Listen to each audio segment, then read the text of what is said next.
ओखी वादळांत राज्यांत शेकवाल्यांक जे लुकसाण जालां तांकां गोंय सरकारान शेकां उबारपाक मान्यताय दिवची, जेणे करून तांची वादळांत जाल्ली लुकसाण भरपाई जातली म्हण मागणी काँग्रेस प्रदेशाध्यक्ष शांताराम नायकान केल्या. RDX गोवा खातीर पणजेच्यान Gautam Shirodkar. Is regarding sheikhs.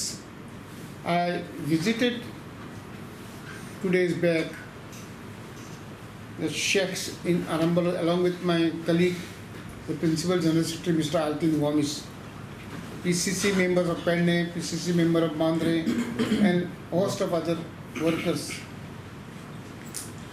Now there we have found one simple thing is that the persons entrusted with drawing of Panchanama,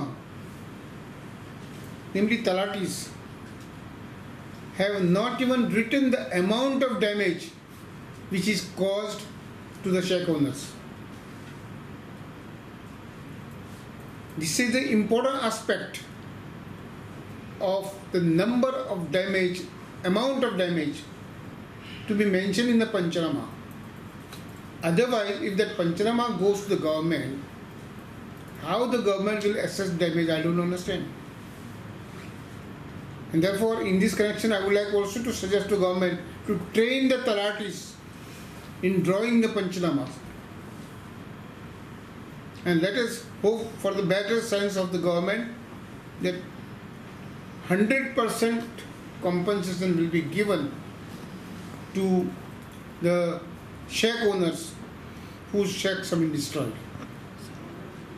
Why I say 100%? Maybe in case of natural calamities in other places of the country, sometimes you don't get full compensation. In Goa, instances of natural calamities take place not very frequently.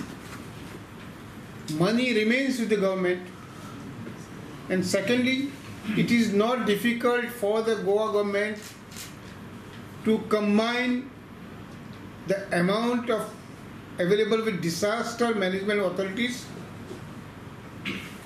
plus the Goa government. So these two sums, the sources of Goa government, can be merged into the disaster management funds and 100% compensation can be given.